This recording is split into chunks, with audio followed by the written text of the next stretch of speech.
morning, everyone. So glad you found us on The Map, the Mental Health and Addiction podcast. I'm Kimberly Walsh, and I'm here with my partners in crime, the magnificent Andy Panda Bernstein. And Mile High salute. How good is that music? How good is that music, by the way? It's rocking. Right? Okay. Yeah, I love it. Stuck in your head. I love it too.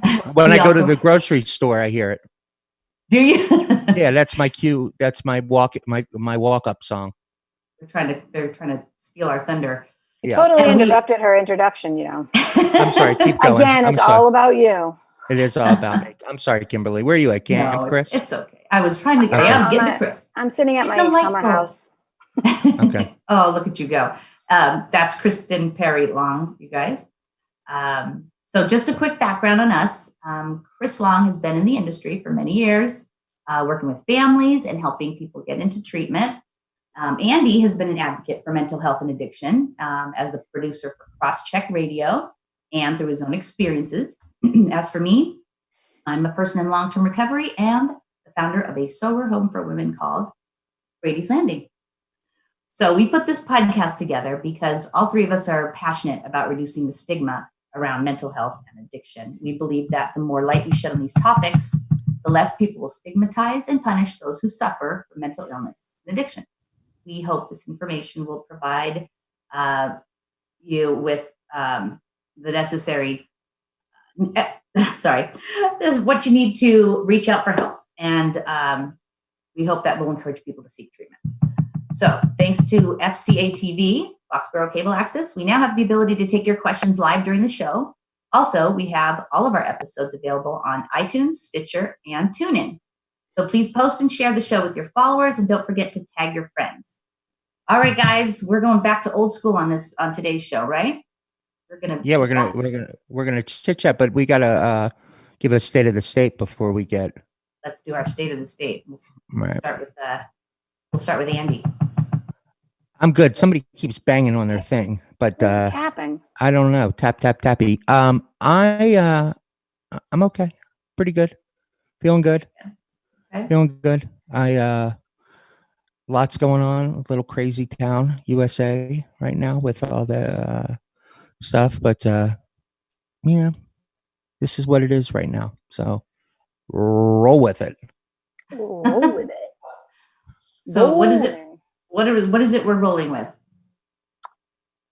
We're rolling with the opening of the world, and then we're rolling with the protests, which have seemed to die down a little bit on the news.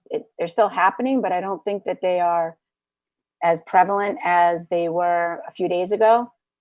So now restaurants are opening, and they're talking about people that are, they're interviewing people that are like, you would think that we had. The way people are like so excited to be able to go out and sit outside and eat in a restaurant, you would think that they've been really locked up for a year. I know. People are like, oh, it's so great. And it is. It's great. I'm not knocking it. But I'm really worried about those restaurants that don't have that frontage to be able to, open. There's so many of them. You know what? There's a place in my town that I won't go to. I haven't stepped foot in that place in 10 years because you really have to know somebody to be able to get service. Otherwise, I know what you're talking about. You probably do. Well, guess what? They have an outdoor seating now. What? They might actually really they really may benefit from this. Like this could really take them to a whole new level. They close off their parking lot. They build a big tent. People are lined up. It's packed. Right. Good for them.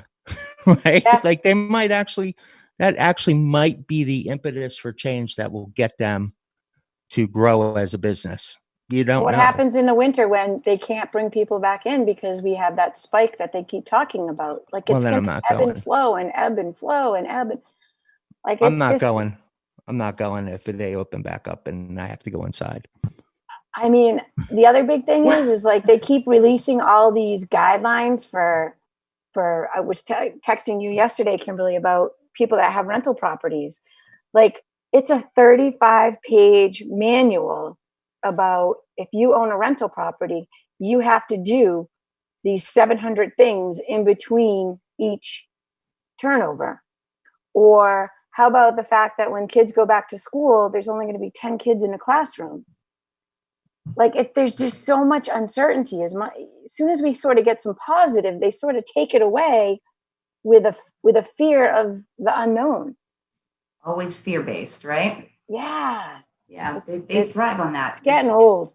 Yeah, it's kind of like what you said before, Chris, about, hey, why don't we start the newscast with something positive, or either end with something positive or inspirational? But then, like we found out, it won't sell. It won't, you know what I mean? It's not glamorous enough or shocking No, enough. it's like, that's nice. Human interest stories. Yay. Yay, okay. It's like obligatory now, They do it at the end of the news. And then finally tonight, there was a bird that was rescued out of a tree, and and it died anyway, but we rescued it. Right. Yeah, that's what they do. That's what what they thought. do. Yeah. The intention Doesn't attract people. I have a good story. First of all, how are you, Kimberly? Good. I have a few good stories too. That I was researching the emotional support animals, and there's so many really, really uplifting stories there. It's just unbelievable. I love it. Can't wait till we get to it. All right. So there's actually a story that came out from, of all places, Twin Falls, Iowa. And it was the news station KMTV in Twin Falls, Iowa. And the story: animals have the ability to transmit peace, love, and joy into our everyday lives, so that they can be tremendously helpful to those who battle with mental and emotional distress. And it is proven. It comes from a study from BMC Psychiatry, which is a peer-reviewed journal, and they say, is that Boston Medical? You said BMC, right? I don't know. We'll look it up. It could be. Sure. It's BMC. Let's say it's BMC. We'll go with that. Let's go. We're going to roll with that. Okay. All right. And they say emotional support animals help with alleviating worry. They provide comfort, and they mitigate against feeling of isolation and loneliness, which can truly improve symptoms of mental health conditions. So this station also contacted the Behavioral Health Division, and this gentleman named Scott Rasmussen said, animals provide support to individuals who typically struggle with elevated anxiety. And the treatment provides them a letter suggesting that animals would provide some benefit to their condition they've been diagnosed with. And so a person in need of an emotional support animal is actually protected by the federal government to live with and fly with their animal free of charge, because their emotional and mental state is considered a disability. But it has to be done with a diagnosis by a doctor, and you can't abuse the law, because not only if you abuse the law, but it's also misusing the animal. So they're saying you got to find the right animal to do this, and not have an animal that attends to high anxiety themselves wouldn't obviously work in calming. So it has to match their physical environment, their activity level, and experience. Now, but here's the big misnomer: these are different than service animals, because with an emotional support animal, you do not have to have training, specific animal training to qualify, except that the animal is healthy, safe to others, and well-tempered. And really the vet is the one who can determine that. So those qualifications and the letter. Right. They need the letter. Right. Set you up. So bottom line, find the right animal. If you're struggling with mental health, find the right animal, and our furry friends can help your state of mind. So as animal lovers, Go ahead, Chris. What do you guys think? Last week, a guy that I used to work with, who now works for a different treatment facility, announced that emotional support animals are welcome in their treatment center. And you'd be surprised. I've had a handful of calls of people saying, I need to take my dog with me to treatment. And, initially they're not, but it's actually called Recovery Unplugged. It's they have multiple locations. Richie Supa and Richie. yeah, Richie Supa and oh my gosh, I can't think of his name. He's got the long hair. He's in recovery. That got the narrows real- it down. You described. I know, right? He's really skinny. Oh my gosh, I'm drawing a complaint. Oh, you were really narrowing the filter down. He's skinny, I don't know long anybody hair, like that Dr. in Barry, recovery. do not PM me because I can't remember who it is, but I will eventually, and I'll be like, oh, it's so and so. But anyway, they have a great program, and they have one of the things that they do is it's called Feel Good Friday, and on Fridays they community gathers at the center, and Richie Supa and the band plays music, and part of the curriculum at Recovery Unplugged is they teach people how to write music, and it's really That's cool. It's part of it's just it's a niche. It's a like niche. right Rock to turn. Recovery, right? Isn't that Rock to Recovery, Chris? No, it's Recovery Unplugged. Recovery Unplugged. Okay, so there's another one that kinda- does that. It's Rock Yeah. to Recovery. They do the same thing. They go to treatment centers, and it was started by the guitarist from Korn, and they go to treatment centers and actually help them write music, and then they put it on SoundCloud, which is kind of Oh, cool. that's Yeah. cool. Yeah, it's Yeah, pretty Richie. cool. What's his name? Woody. Gleason? Eastman. Yeah, has Eastman. the right turn. Yep. Right turn, yeah. Yep.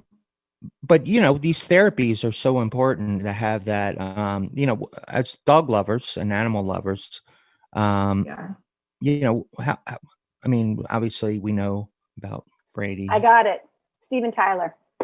There you go. Oh, yeah, yeah. How is dog? What is it about animals that you think that really builds that connection? They say oxytocin, the connection. Well, yeah. It's like unconditional love, I think, is part of it. Yeah, 100%. Right. In the presence of the animals, like even with a half of an hour of being with an animal, there's been study after study where they show people's blood pressure actually comes down. They can help people in comas have even shown that they get normal brain activity when an animal is just present. They're in a coma, but the animal's there, and it's just something that calms them down. They're beautiful souls, aren't they? They are. They're so innocent and so. And it's just Fish tanks do that too. Fish tanks. If you get a fish tank, those cuddly fish. My fish would die. If I had but fish, they'd die. They'd all be at the bottom of the. No, but if thing, you have a honestly. fish tank and you stare at like a fish tank, or you have it in the background, or you have it in your room, the sound of the water and just washing the fish is very relaxing. Yes, yeah, it's really good, and it's a lot cheaper than a dog if you can't afford a dog. So anyway, check out the article. It's on kmvt.com, and it's called A Closer Look at How Emotional Support Animals Can Help with Mental Health. And if our friend Chris or Kimberly would be so kind as to put that up there on our site. Yeah, sure. On our Absolutely. Facebook page. Okay. Our Facebook All right. page. I don't want to be bossy. But Go for it. You're the best boss ever. Thank you. Love you. Mean it. All right. All right, moving Chris. swiftly along. Moving on. Chris has a topic that you want to discuss. Yeah, I think that it would be really appropriate to talk about the stages of change. I think it's important, especially as people have been able to stay, maybe have been able to stay sober or not stay sober. And now we're kind of going into this next phase of coming out of COVID, and things are going to be changing and overwhelming and new guidelines. And, maybe they will have, people meetings, but then there's going to only be allowed so many people. And, there's doors might be continue to be closed to you. And the stages of changes are basically, the contemplation, determination, action, maintenance, and reoccurrence. So I think we should break it down and talk about each stage and how, Kimberly, how for you being in recovery, how do you deal with each of these stages? I know when you're about to be in active addiction, none of this means anything. but for somebody or a caregiver, it's something that's, you know, a wealth of knowledge, and we might be able to redirect our loved ones, having a better understanding about, you know, what's coming down the road. Exactly, Chris. And that's when we learned about this in the Recovery Coach Academy. It's you meet people where they're at. So you're not going to come up to someone who's just about, you know, they're in active addiction, but they're contemplating. Maybe they're pre-contemplating getting help. Like they're not quite sure I'm an addict or an alcoholic, but maybe I'll look at this someday. You're not going to come at them with brochures and pamphlets and here's the recovery treatment center you should go to. This is what, you know, you'll scare them. So, you know, at that point, you just kind of want to start a conversation. So what do you think about this? And you kind of want to, you know, massage them into a more solid idea of getting them to the next stage, getting them to contemplation. Then from there, getting them to preparation. Okay, now we've identified the issue. Now it's time to get prepared to go into treatment. That's the best route for them. So in pre-contemplation, right? It says not yet considering change, is unwilling or unable to change. Primary task is raising awareness. Right. So, exactly. You know, we have Tommy, right? And Tommy has been using and in and out of detox, and Tommy's getting his stimulus every single week. And Tommy doesn't need to work because Tommy has a safe place to stay. Tommy can afford, you know, a hotel, $60 a night because he's getting. How do we address pre-contemplation with Tommy? Well, I would actually start he's already got it made, right? So he's already, he doesn't need to change. He doesn't want to change. So for me, I would identify the things that his using have caused him, identify the repercussions. Okay, so what, you know, kind of know what, there is no benefit except, you know, the sheer high of it. But once you get that first one, you're chasing the dragon anyway. So you need to go to, you know, identify the issues that he's having as a result of his using. Then you can kind of go from there. Well, my thought was, you know, modeling, right? So if I say I'm Tommy, do you think that if I see people who are successful or who have overcome this and I'm able to see them and say, oh, wow, if that person can do it, then that becomes almost attainable to me. Like if I'm watching that person and it's like, you know, I get to know that person, almost like kind of aspiring to be that or modeling, saying, if you can do this in your life, why can't I do it in mine? Right. Well, that's true, except for you generally identify with that person, because if they don't think they have a problem, if they don't think that there's an issue, they're not going to identify with that person. But even if but just say for the sake of argument, you're like been struggling and you're like, I'm kind of lost. So I use drugs for whatever reason. And, but I want to get it out of it. And I don't really even know how to do it. I don't even know how to begin to do it. Right. I know that I'm not happy in my life. Right. Sure. But sure. I don't know how to put A to B. Like, it's almost like if I can make it attainable and I can see it and I visualize it, maybe I can say, all right, well, this is the path I want to live on. I don't want to live on that path. Sure. So you'd actually be past pre-contemplation. I think that would put you into more of contemplation. Right. So stage. Contemplation, let's define them as we get into each of them. So contemplation is sees the probability of change, but is ambivalent to uncertain. For whatever reason, my glasses are not working anymore.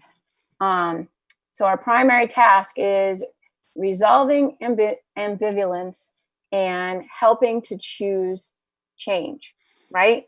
So right.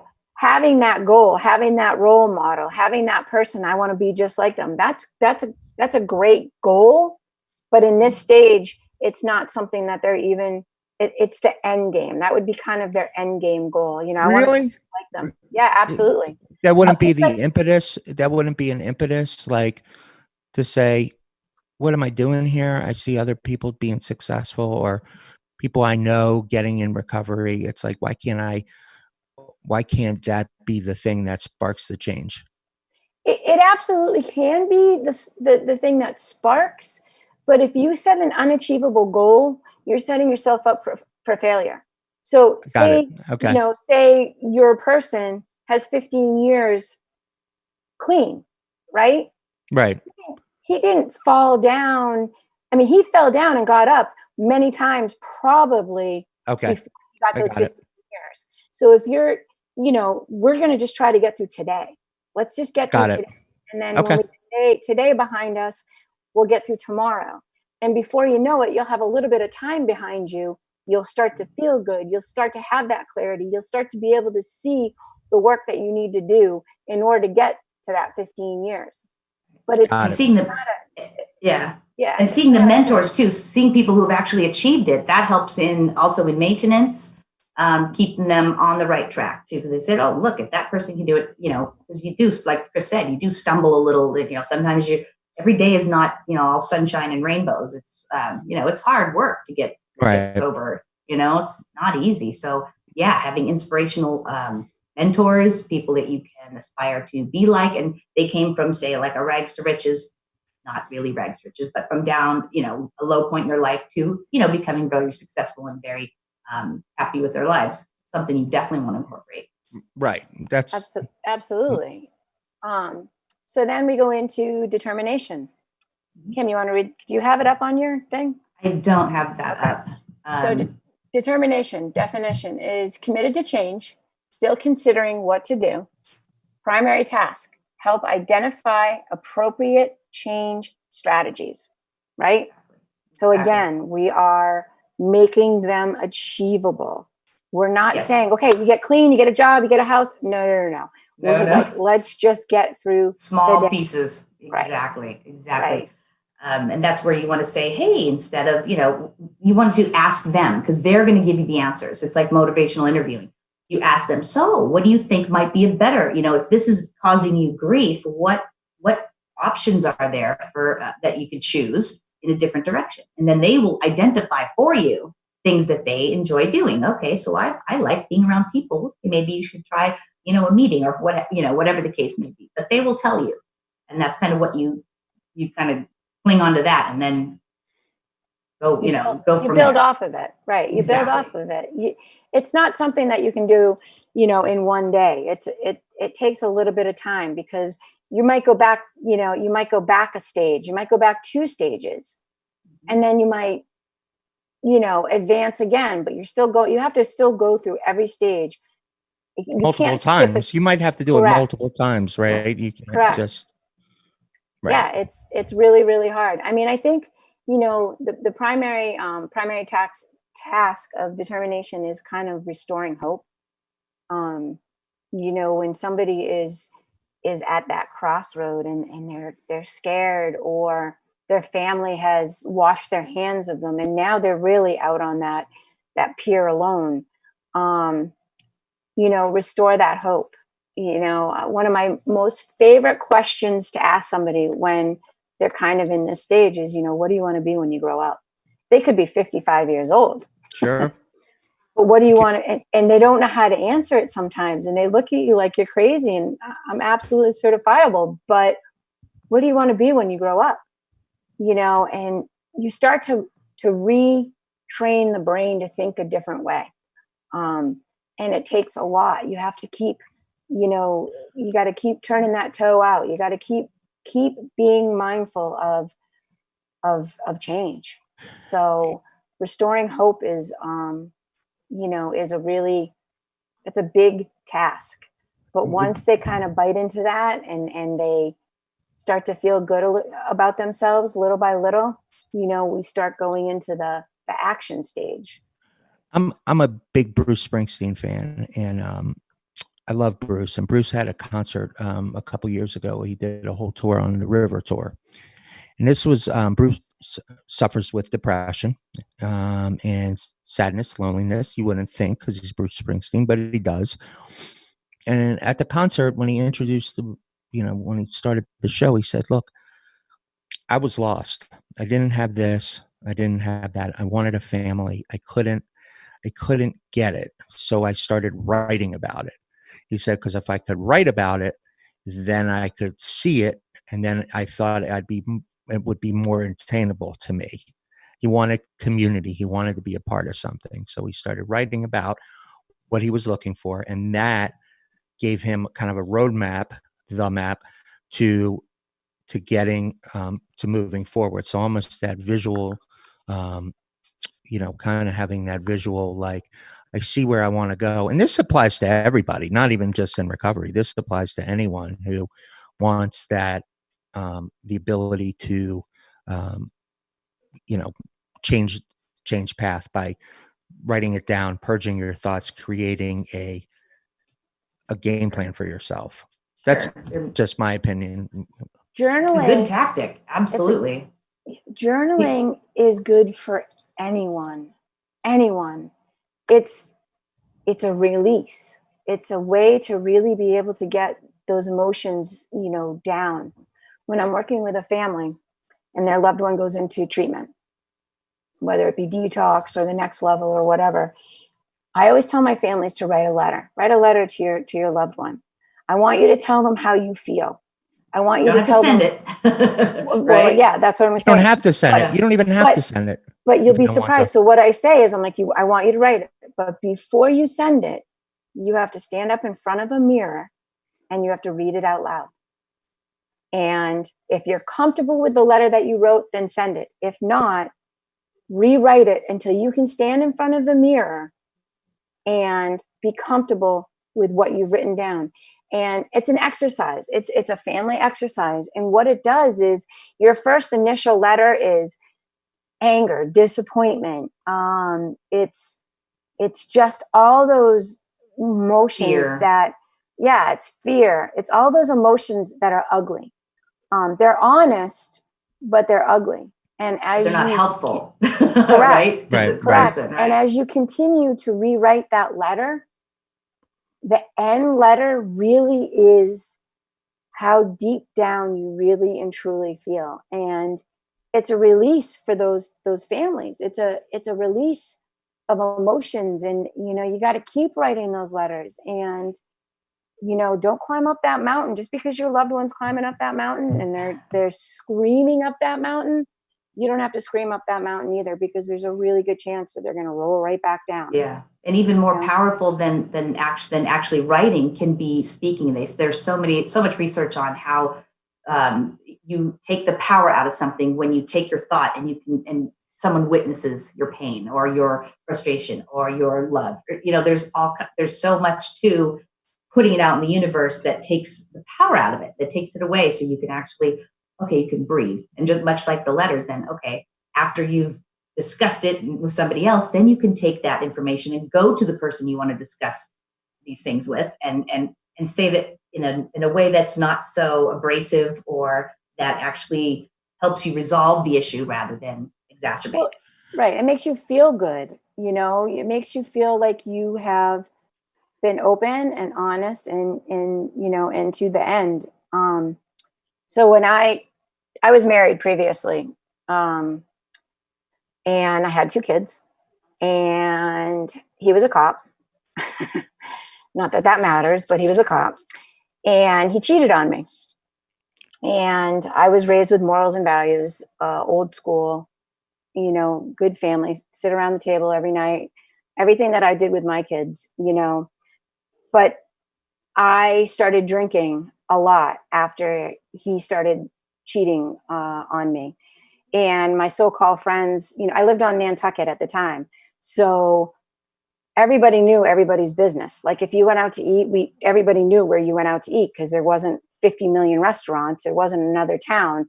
And, I was saddled with these 2 little kids. And I sat in my car one day with my 2 kids because I was so angry and I was so lost, contemplating taking our lives. And a good friend of mine who happened to be a dispatcher, sat with me on the telephone. She knew where I lived. She could have sent, it could have gotten a whole lot worse than it was. But what healed me and allowed me to move on was writing letters to him, because he didn't want to hear what I had to say. I mean, I never really mailed the letters. Periodically, I'd mail the letters, but I never mailed the letters. But it healed me to get it off of my chest. It healed me to be okay with the choices that I made, and to know that he cheated on me. I didn't cheat on him, you know. And now I'm married. I'm about to celebrate 25 years of marriage. I know, in July. Yay. Congratulations and happy you know, anniversary. I know, it's a big anniversary. Who would have thought 25 years? But it was just a lesson that, like, in the moment, it didn't do anything for me. But as life progressed, it had kind of laid that foundation. And I love hearing stories of people in recovery and how far and how hard they worked. You guys forget how hard you've worked. You're always going, it's your addict brain. You're always going for that next big thing. But sometimes you forget how hard you had to work to get to where you are. It's an ongoing process, whether you're in recovery or not. Because I'm going to tell you, because people say, "Are you in recovery?" No, I'm on a journey. I'm recovering. You from are other on a things. journey. I'm recovering from other things. And Honest to everybody God, has something, right, Andy? I mean, everybody has something. if you tell me I have it all figured out, you're lying. Honest to God, you're lying, because nobody has it all figured out, and it is a constant work in progress. Right. Yeah, they're probably the most confused. If they should, exactly. You know? I was going to add a quick point. You know, Carrie Fisher, I'm dropping celebrity names. Carrie Fisher, before she died, she did a stand up and she said, being bitter or having anger is like drinking cyanide and expect the other person to get sick. Yeah. You know, so it's like get rid of it, right? Write it down, get rid of it. You know, maybe you get into a place. I've done this in my own life. You almost get to a place where you're almost self-confident enough, or you have enough confidence to be able to have a real discussion with the person, you know, with your family or whatever. Getting to that point. Yeah, we actually practice that. It's so funny. In the house, we go, listen, you're in a safe space.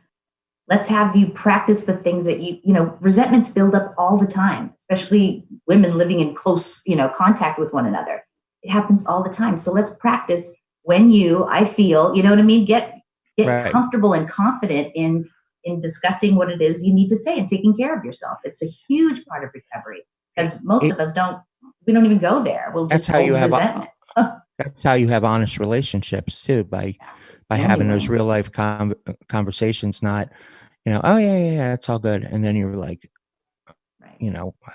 start writing notes, being a note writer, because you're so pissed off and you can't actually address face the person. So you kind of either but blow then it there's off. that other kind of person that is so honest that they're in denial, right? You mean like they're like no filter? It's not even that there's no filter. It's just that it's almost like they're fake honest. Do you know what I mean? Like emotionally dishonest. Yeah. Like my life is all butterflies and I feel good about everything and I'm this and that. But deep down inside, they're not content. But they still, every day they get up and they're smiling, and it's like there's that dark side. And it's like they're running from whatever it is that they're running from. Well, it doesn't make any sense, but do you know what I mean? Like they come off all, wow, that person's got their bleep together, and then you step inside their world and it's like their world's really not that together. The grand illusion, like Sticks. There's a Sticks wrote a thing, like the person next door. You don't know them. You never know. You don't know. You don't know them, and really to compare yourself to them. Comparing is the worst. They talk about that in meetings too. You got to look for the similarities, not the differences.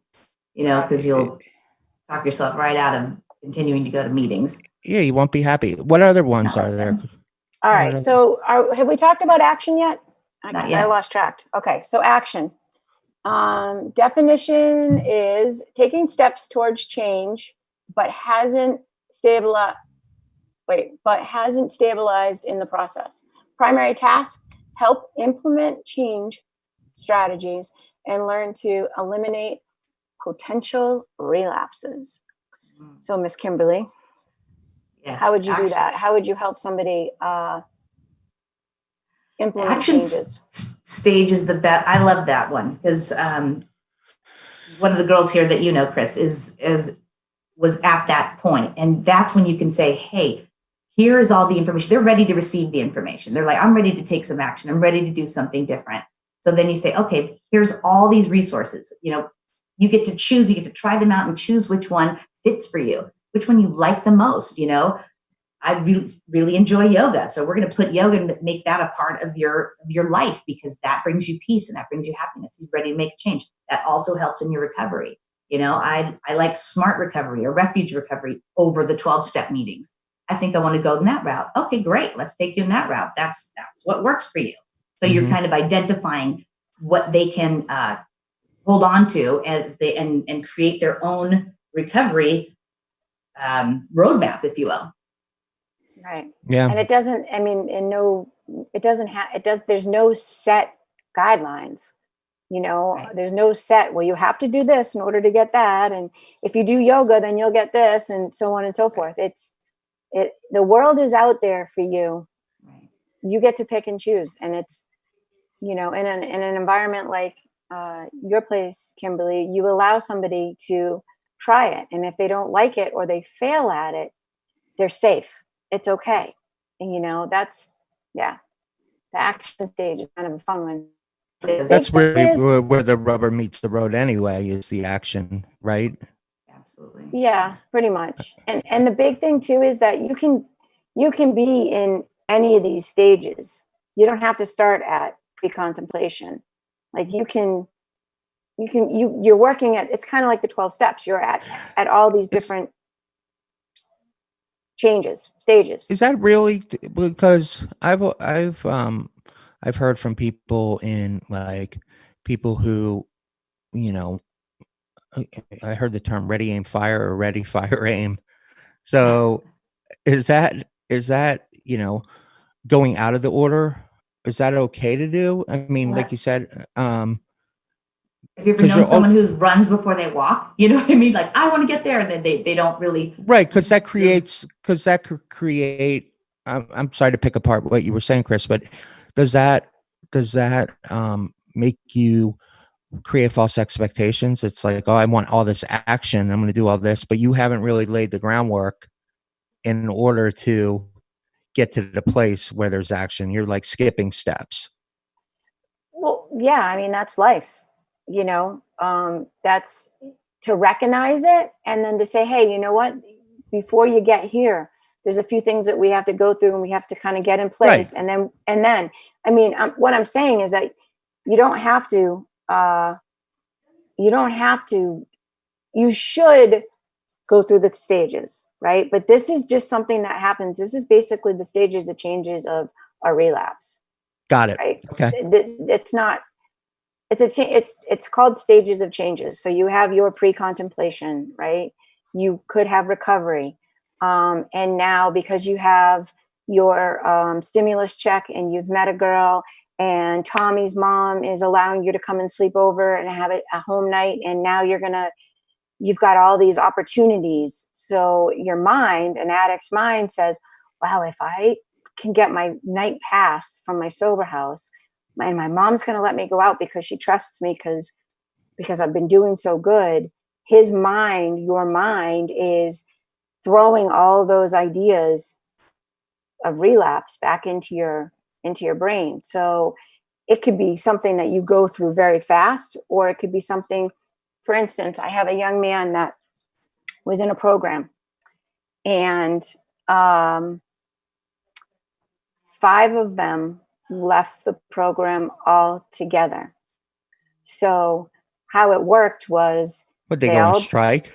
No, they all applied at the same time for unemployment.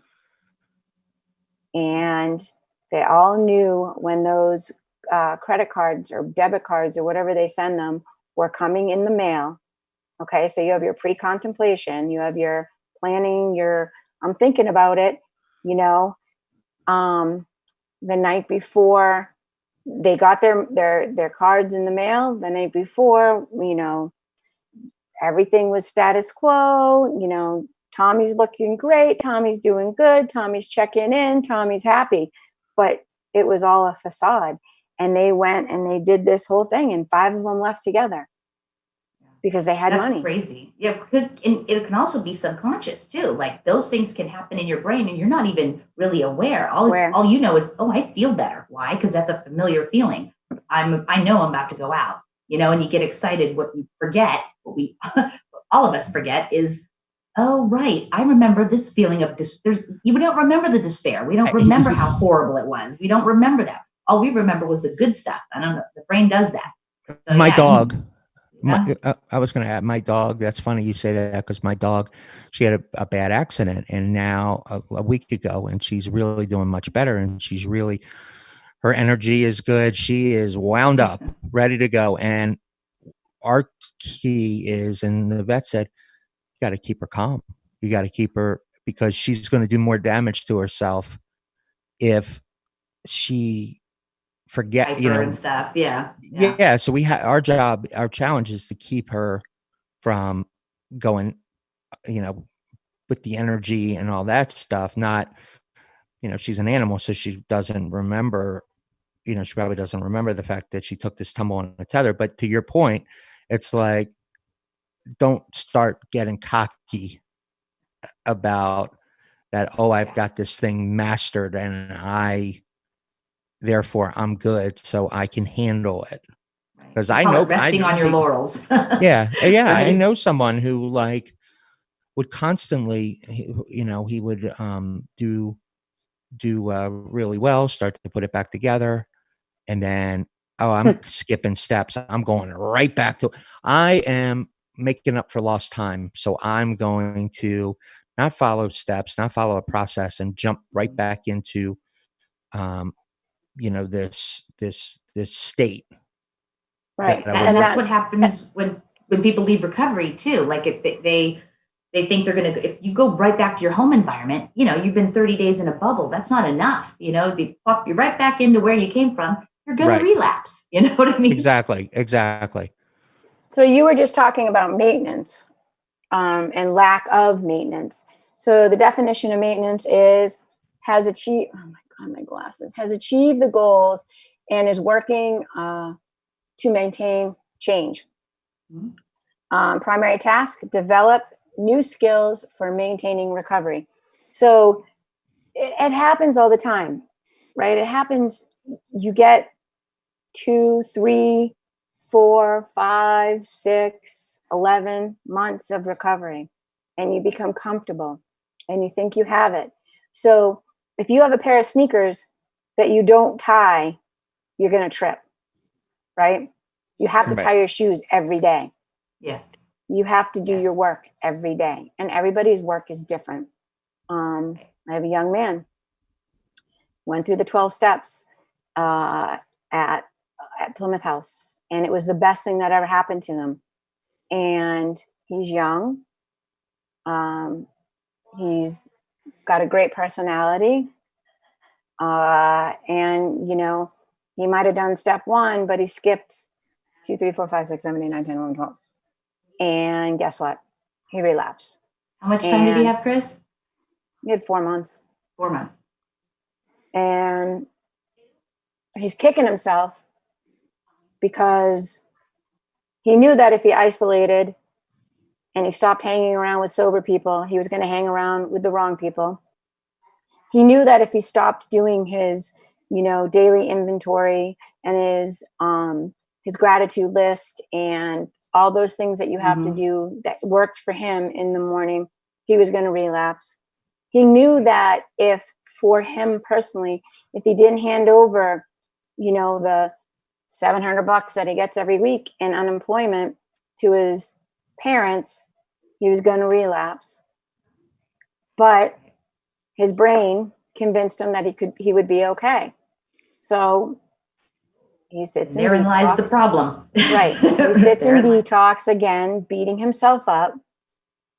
Shame, guilt, remorse, all of those fun things. All those things that, can hold you captive. because he didn't do the maintenance. So, Right. so we get up and we try again, and it's okay. It is okay. But That's why maintenance is important. Like, you can't just think about it.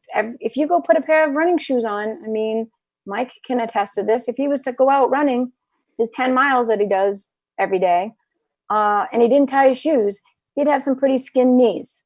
You have to do the maintenance, the simple things, the Right. everyday things. Right. Or even The stretch process. if he doesn't stretch. The It is a process. process. And you have to Right. have, that's why the routines of the program ensure that you've got a sponsor, that you have, that you're doing these things, someone to check up on you. You've got other people in the program who are checking up on you, making sure that those things are part of your life now, not just something that you're doing because you're told to. They're things that that are keeping you in that place that you want to be, that keep you happy. So yeah. And don't resent those people, because I've found that sometimes people resent that if they're not in a healthy state of mind. They look at you as a babysitter, or someone who is like a substitute teacher, right? I've had this experience as substitute teacher, babysitter, somebody who's making me do this, right? Not because I want to do it, because you're making me do this. Yeah, that can kind of depend on the approach too, right? Like if you come at them like, "What's wrong with you? You can't do this," or But if you're lovingly coming at them, yeah, they still can feel that way. Absolutely. Yeah, I mean that's. But yeah, the process, I mean, I think is the most important thing. Again, this applies to everybody. It's like life can be very mundane sometimes, and there isn't always action. So, I don't know. So I think you have to like create a process for yourself and understand that that's what's going to keep you On the right sane, track. or not saying on the right track, because, thinking that there's, things out there that are going to entertain you more. I think that's when people start to, the demons start calling. Right. Boredom is bad. Boredom is very bad, especially for Right. people in recovery. Boredom, isolation, Yeah. depression, all those things are they're not a good thing. Right. The last stage, reoccurrence.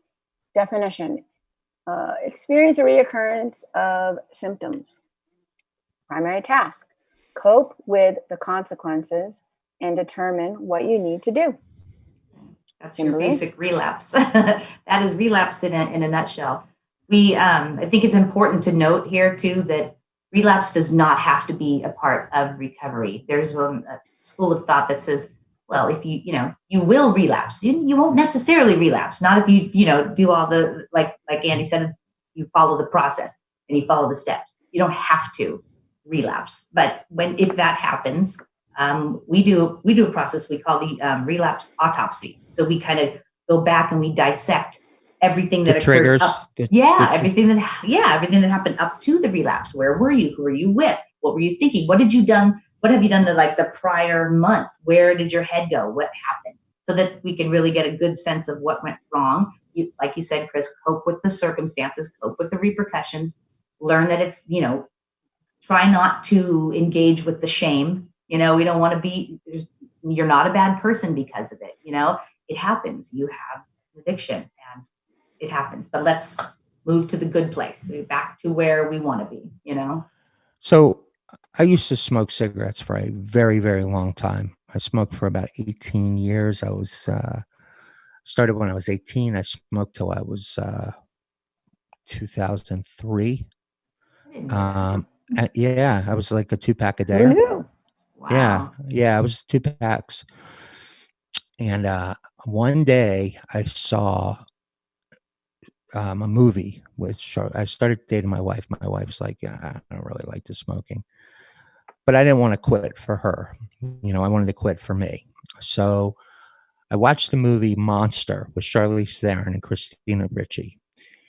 I was so disgusted by how she smoked, to the point where she was smoking it down to the butt. Yeah. It was so nasty. And she had a long ash, and I'm like looking at it and I'm like, I'm so sick of this. I'm sick of burning holes in in my seats and my clothes. I'm sick of smoking. It, smelling like smoke. It really became in vogue, or not smoking became in vogue, and so I was like, I don't want to do this anymore. So I decided, all right, I'm going to quit, and I started with Nicorette, and I chewed Nicorette. I wanted it for me, right? I wanted to quit for me. So, but I knew that if I go to a bar and I drink, there's a good chance I'm going to want to smoke, because that goes together like peanut butter and jelly, right? So now, next thing you know, I've started smoking again. I'm drinking and I'm smoking.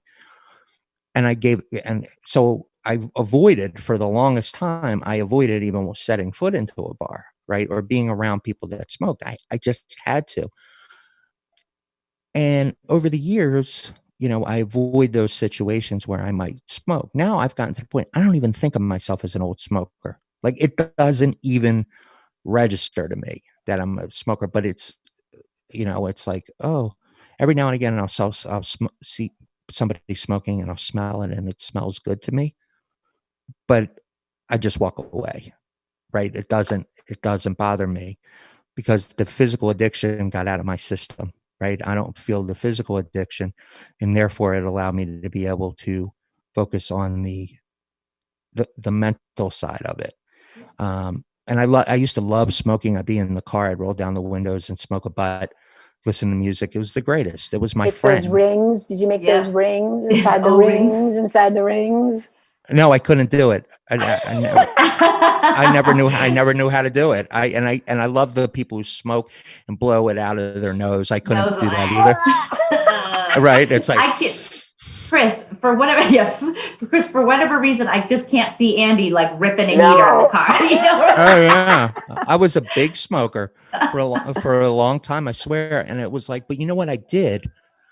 I went back to who I used to be before I started smoking. I started looking at myself. I never liked smoking. I never wanted to be I never wanted to be that guy. I only smoked because, like, we had a smoking area in school, and I only smoked because everybody else smoked. I didn't smoke because, like, I never was like, oh my God, I got to go have a cigarette. I just smoked because it was what everybody else was doing. Right. Right. But it's a weird thing, because there's the physical and there's the mental. And people say if you could quit smoking, it's harder than quitting heroin is quitting smoking. It is. I've tried to quit, but I had tried to quit multiple times, and I wasn't ready. I didn't have the desire to do it yet. Things were not in place for me to do it. Right. And everybody gets their own way, right? Like, everyone has to get their own way. Right. Like, you can't go through a certain, necessarily have this model laid out. One size doesn't fit all. You got to get there however you get there. I agree with you. Yeah, I agree with you, Andy. Yeah. Yeah. So that's, but it was avoiding I remember going on road trips with friends, and, and they were all smokers, and, I smoked a cigar. I've smoked cigars, but I've never gone back to cigarettes. I just never, I haven't had a drag. I haven't since 2003. Right. I love the smell of cigars, and every now and again I'll take a drag off of one, and it's like smoking a cotton ball. It's so thick and it's nasty, right? It's nasty. I mean, it was never funny. Tastes like it smells, No, it tastes like poo. It's nasty. I tried to, what's funny? I tried a beer the other night, and I don't. A beer? A beer. And it was actually a non-alcoholic beer, just because alcohol doesn't, I don't feel, the zero. I poured it out. I had 3 sips. I poured it out. I'm like, I don't like the taste. Yeah. I just don't even especially the Heineken one. Heineken is like skunk. But it's disgusting. But here's the thing. Over time, my taste changed. And because I stayed away from it. So, I'm not a regular drinker. So I don't like it. The taste changed. And I think over time, I think you start to like, you know, working a process or working and staying away from stuff. You know, I think you start to like say, I don't really need it in my life. Point blank. Like, I don't, You do it because of peer pressure. Like you drink because that's what everybody else does, and you want to feel it. You want to fit in. right. I mean, you know, for an addict typically, somebody who uses something like opioids or even alcohol, they are 99.9% of the time, they do it because they are suppressing something that happened, you know, something traumatic. Other times you have, you know, innocent kids that, you know, they started off with drinking a few beers because that's what everybody did. And then they smoked a joint because that's what everybody did. And then somebody introduced something like cocaine and that's what everybody did. And then, you know, they're given the heroin. And for whatever reason, you know, the heroin is something that, you know, maybe previously they were able to put all that other stuff down. They were able to, you know, go until Saturday, you know, when again, everybody was doing it. But when you put heroin into your veins, it's something that will not let you go. It's something that grabs hold on you and game over, game, set, match at that point. Yeah.